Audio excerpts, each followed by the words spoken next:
Hello YouTube family, welcome to my channel. My name is Keisha and I live on a little island in the northern Grenadines islands of Grenada. The name of my island is Petite Martinique, and so what I'm going to be doing is like a series of my experiences of Hurricane Beryl, which was very recent. Hurricane Beryl hit us on the 1st of July of 2024. That's like almost exactly 4 months ago, maybe 4 months and some weeks, and a week maybe. Uh, so what I'm going to share with you is basically my preparedness, what I did before, during, after the storm, and how far I have gotten now with my family in the actual preparedness of and recovery stage of the hurricane. So to start, I knew of Hurricane Beryl probably like a week before, yeah. And when I say a week before is because I pay a lot attention to weather, and we saw when the storm came off the coast of Africa, as most of us, we tend to look at weather, and once there is a storm coming we tend to start getting prepared. So in the process of being prepared, I consulted with my husband, and if you're hearing a lot of noise, it's because I'm under these blue tarps. Maybe I can show you just a little bit, maybe in a little while, but you'll get a chance to look around and see what my environment looks like. But that's just an explanation of what's happening. So any extra noise, it's basically from the tarpaulin that's flopping over me, and I'm outside in the open, so the breeze may be passing by my camera, my phone.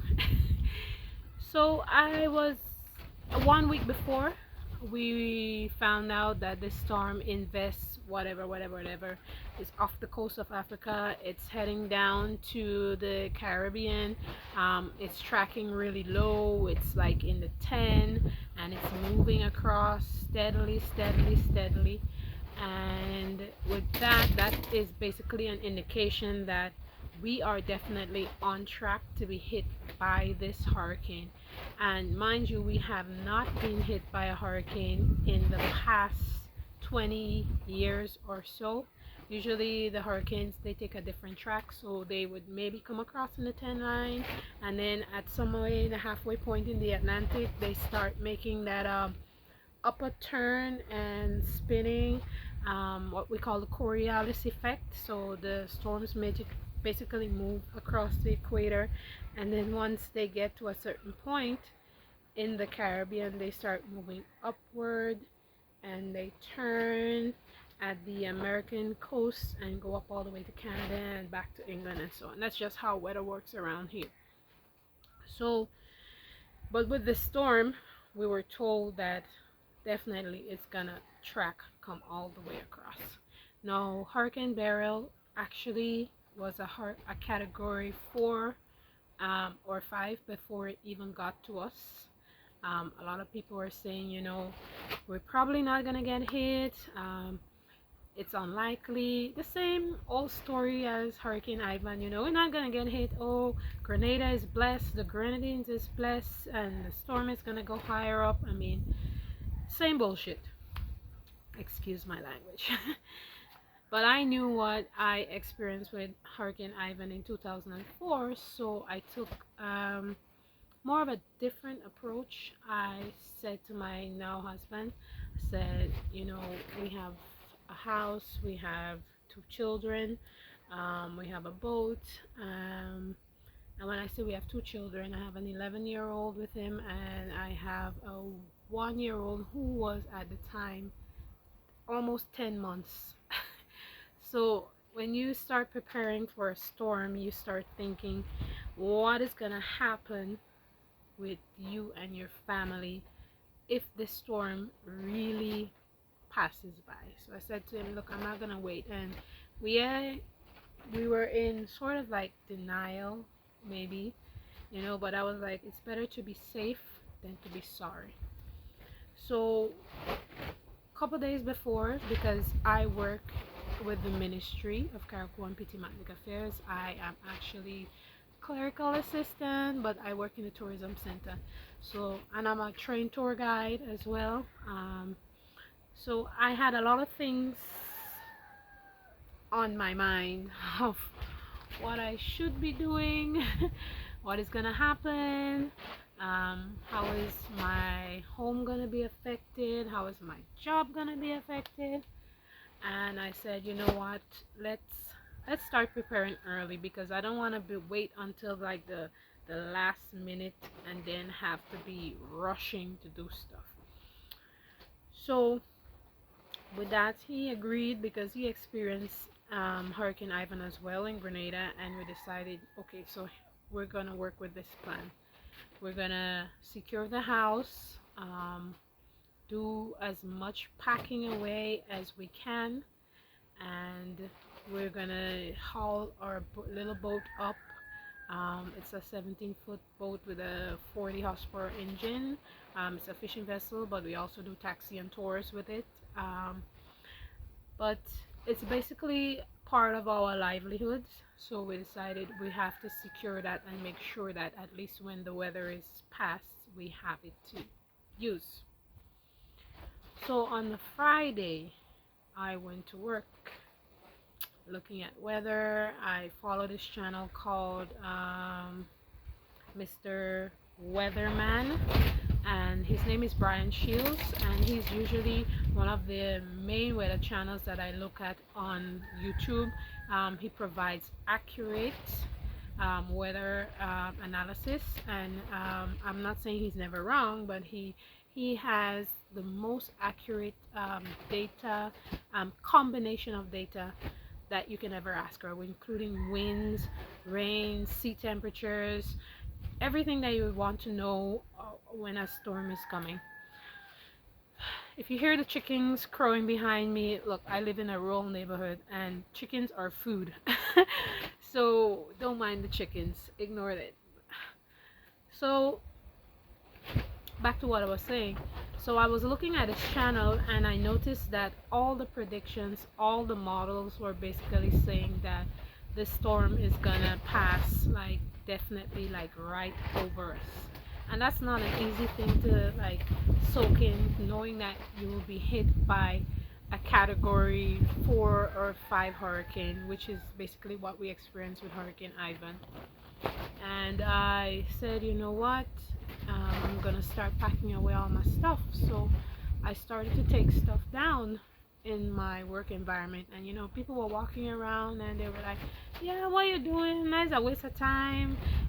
Don't bother with that, the hurricane gonna pass, it won't hit us, you know, small-minded things. And I said, well, at least it's better to be safe than have to be sorry. So I went ahead and I packed my stuff. I put down what I need to put down, and I put away what I could have done that day. And I went home the Friday evening with a sort of like uneasy kind of feeling. And I said, you know what, I'm gonna start packing up my home. And I packed all the clothes that I could find that I thought that I would need, and I did it in sections. So all of my work attire, which I haven't worn since Beryl, I put them in one section, and then I have my at-home clothes. I don't know how many of you do this, but in the Caribbean, you know, you have work clothes, you have going out clothes, like when you're liming, and then your home clothes. So we pack clothes in sections so that we know when we come to dig what we're digging for.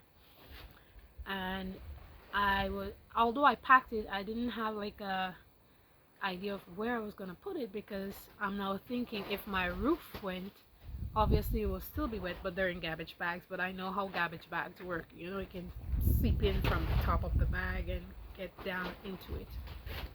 So sitting down again, I thought, I was like, oh, but we have a 9 feet by 13 feet concrete bathroom and toilet structure.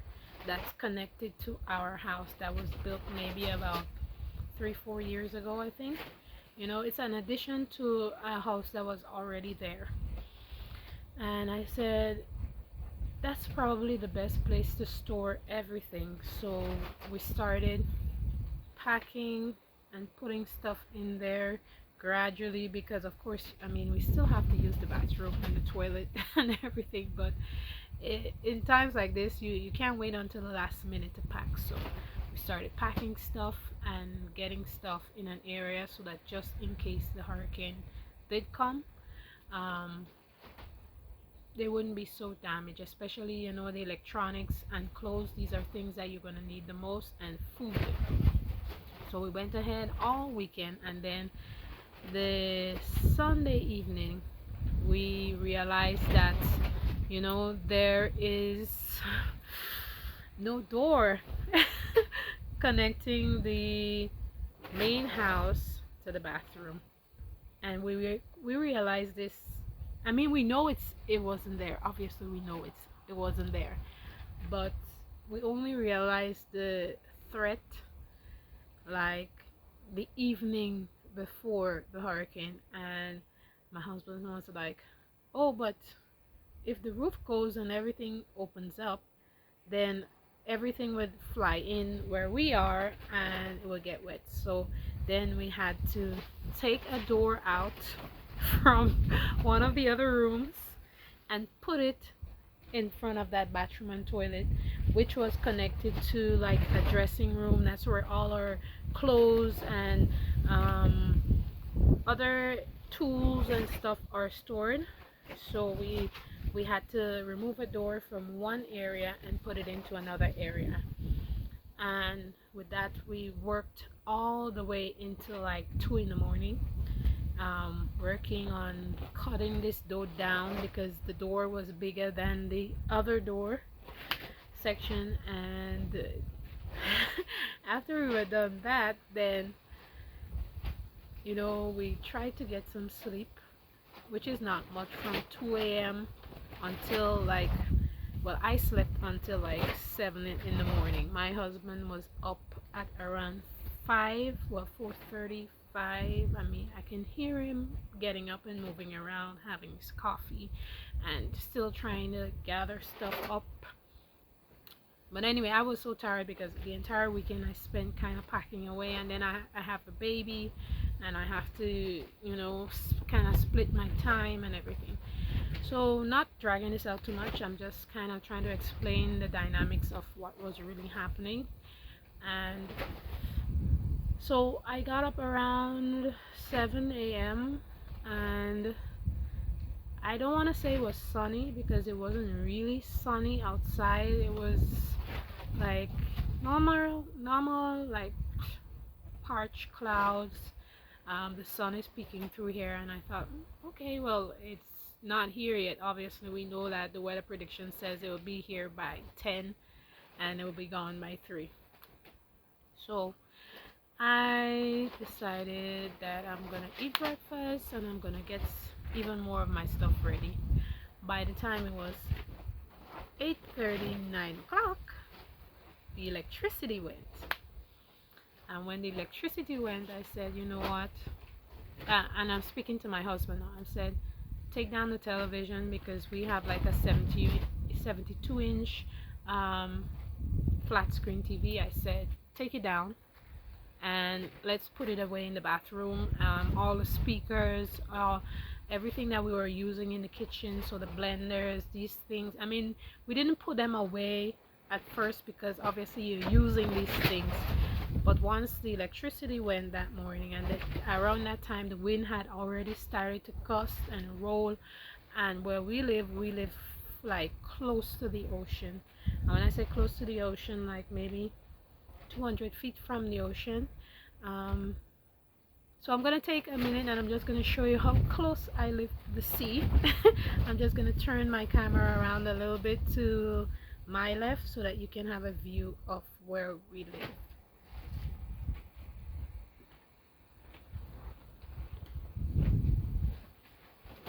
It's a little bit bright. Okay, there. So you can see, well, this is my neighbor's house, and we don't live that far from the ocean. That's the Atlantic Ocean right there. So it's not that far from us. And I could see that area where the coconut trees are there. That's the reef, and all of that was like one big white wall already.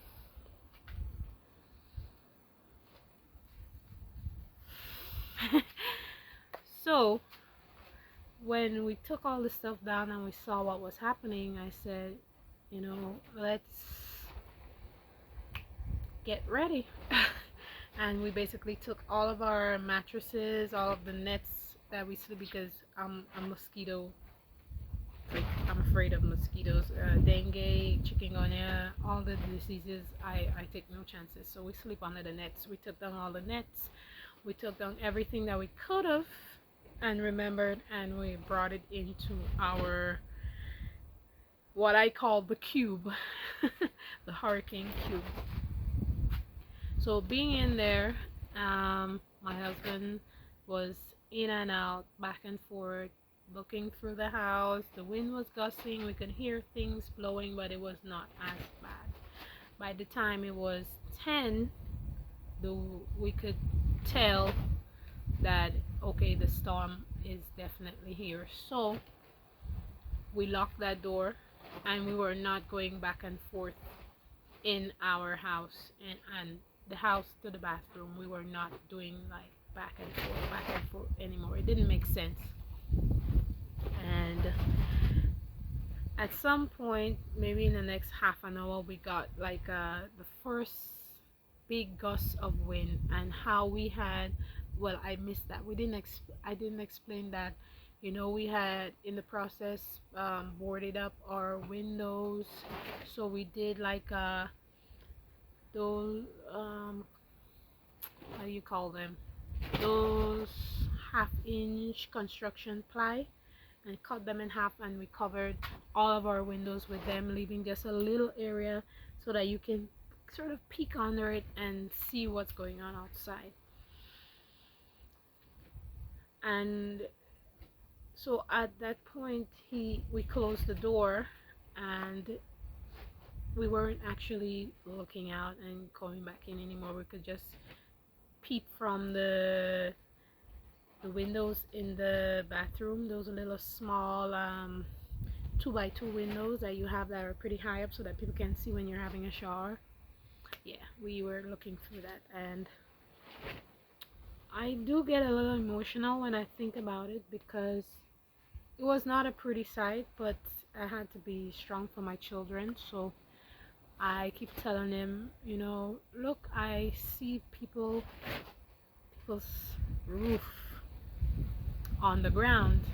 And he said, you know, well, there's nothing we can do about it. And it's true, there was nothing we could do about it. So, and at some point, I started to feel like it's not gonna be pretty when we're done, because then we live so close to the sea, so obviously probably everything is gonna be a wreck, and it was.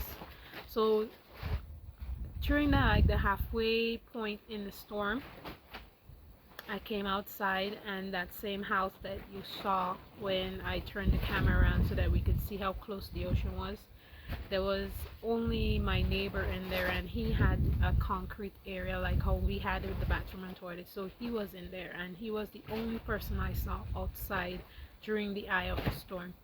And I asked him, you know, are you okay? And he said, yes, I'm okay. How are you and your family doing? I'm like, yeah, we okay, we inside. And I took a chance to look around, and there wasn't any major damage, you know. It was basically just small, insignificant damage, I would say. And I said to him, you know, I'm hearing like a rolling and a rumbling, like a you know, when like a truck or a trailer is going like through the woods, like when something is crashing coming down through the woods, but it was on the ocean. And I said to him, you know, I'm gonna go back inside And he said, okay, well, he's gonna go back inside, and we went inside, and that was actually the worst part of the storm. At some point, maybe around 12,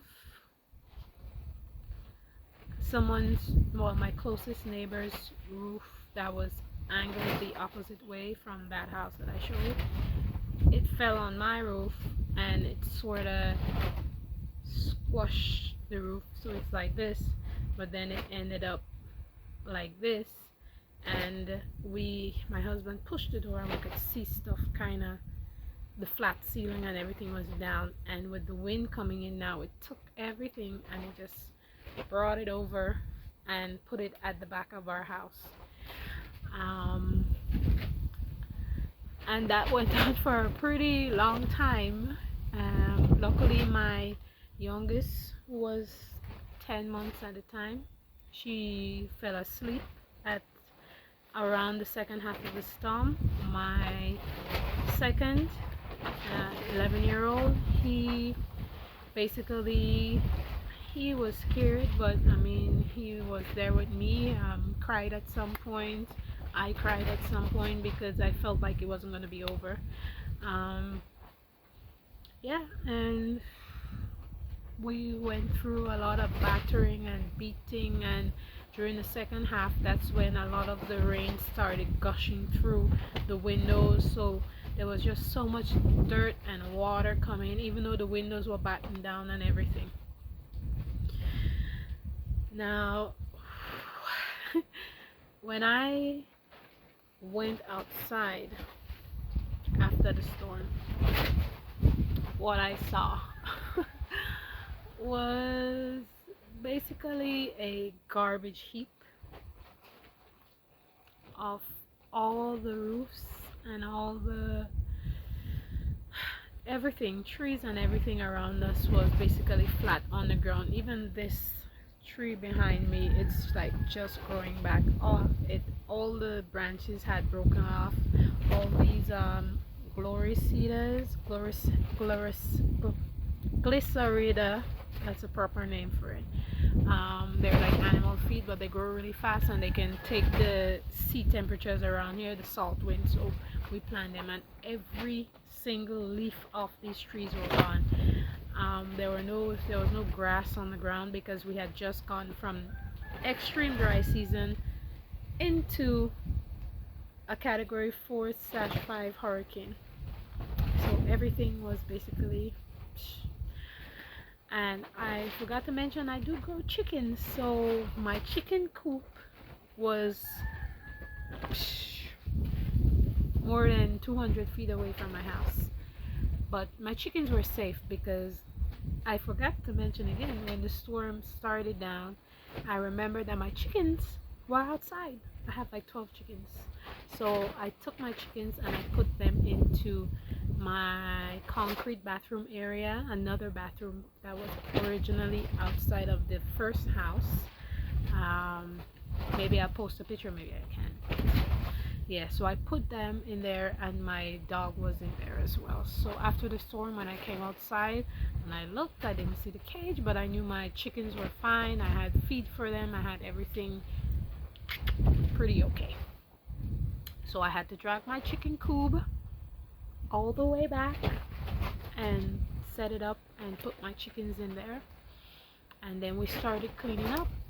And after the cleaning up process, we actually went on to helping other people as much as we can, because a lot of the houses around us, the roofs were gone. Even now the roofs are still off, so maybe at some point in this series I would actually go around and show who and what and what, but that's only if you guys are interested in seeing that.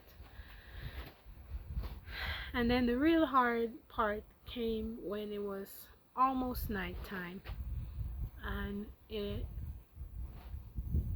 well, before that, the police came around like around 4.